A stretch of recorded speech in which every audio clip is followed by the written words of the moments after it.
मुलांनो, नवा दिवस नवी कथा. आजच्या कथेचं नाव आहे राणी अहिल्यादेवी. नुकतीच आपण अहिल्यादेवींची त्रिशताब्दी जयंती साजरी केली.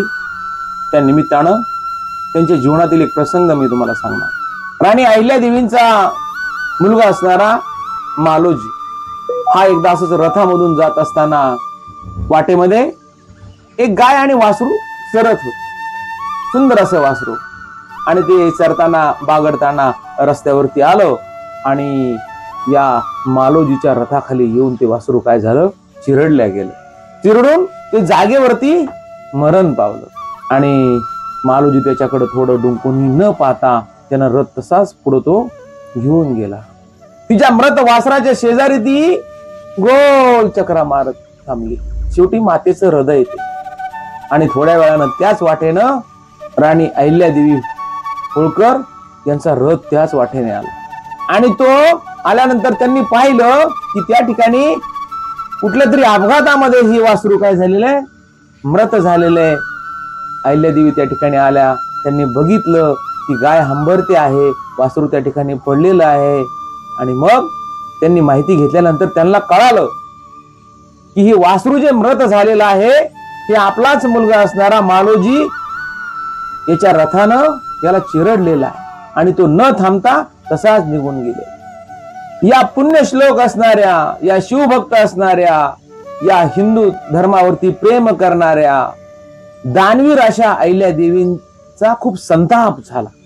त्यांनी घरी आल्याबरोबर आपल्या सुनेला विचारलं, सुनबाई, एखाद्या मातेच्या समोर एखाद्या तिच्या पुत्राला जर कोणी चिरडून त्याला मागेही डुंकून न बघता पुढे निघून जात असेल तर त्याला काय शिक्षा द्यावी ग?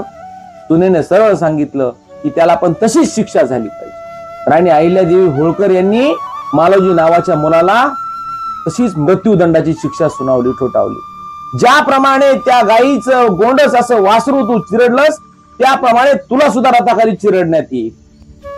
आदेश दिला. मालोजीचे हातपाय बांधण्यात आले, त्याला रस्त्यावरती टाकण्यात आलं. बऱ्याच प्रजेनं, सगळ्या प्रजेनं विनंती केली की राणीसाहेब नको, राणीसाहेब नको. पण कर्तव्यापुढं त्यांनी मातृत्व झुगारलं होतं. आणि मग सगळी तयारी झाली, मालोजीला चिरडण्याची तयारी झाली. परंतु रथाचं सारथ्य करण्यासाठी, रथ हाकण्यासाठी कोणीच तयार होईना. राणीसाहेबांच्या मुलांच्या अंगावरून रथ घालण्याची हिंमत कोणीच तयार होईना. शेवटी अहिल्याबाईंनं त्या रथाचं सारथ्य केलं आणि त्या रथावरती चढल्या. मालोजी रस्त्याला आडवा टाकलेला, हात पाय बांधलेले. परंतु त्यावेळेस एक आश्चर्य घडलं. ज्या गायीचं वासरू मालोजीकडून मृत्युमुखी पडलं होतं, चिरडलं होतं, तीच गाय त्या रथाला आडवी आली. किती हाकलं तरी ती गाय जाईना. कारण एक मातृत्वच याची जाणीव ठेवू शकत होतं की पुत्र विराहाचं दुःख काय आहे ते त्या गायीनं भोगलं होतं.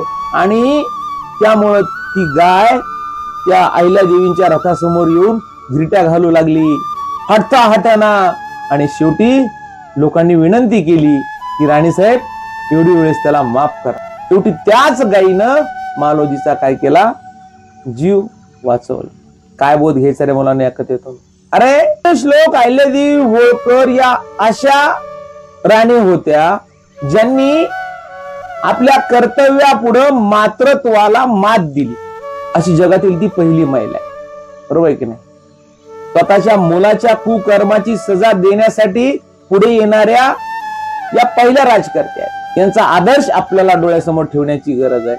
आज आपण पाहतो राजकीय लोक असतील, गर्भश्रीमंत लोक असतील, आपल्या मुलांच्या कुकृत्यावरती पांघरून घालण्यासाठी करोडो रुपये द्यायला तयार असतात, बरोबर आहे की नाही? आणि न्याय व्यवस्था विकत घेण्याची तयारी त्यांची असते. आपण पाहतो अल्पवयीन छोटी छोटी मुलं, गर्भश्रीमंताची मुलं हिट अँड रन सारख्या केसेस मध्ये आपण पाहतोय त्या व्यवस्थेवरती दबाव आणून आपल्या मुलाच्या कुकृत्यावरती पांघरून घालण्याचा हे प्रयत्न करतात. म्हणून आज राणी अहिल्यादेवी होळकरांसारख्या या राजकर्त्यांची आज काय आहे, या देशाला गरज आहे. ज्या अहिल्यादेवी होळकरांनी आपला मुलगा आहे म्हणून त्याला सोडलं नाही, शेवटी त्याला काय केली, सजा सुनावली. अशा प्रकारच्या आदर्श अशा या राजकारणी अहिल्यादेवी होळकर यांच्या जयंती निमित्तानं त्यांना पुनश्च एकदा विनम्र अभिवादन.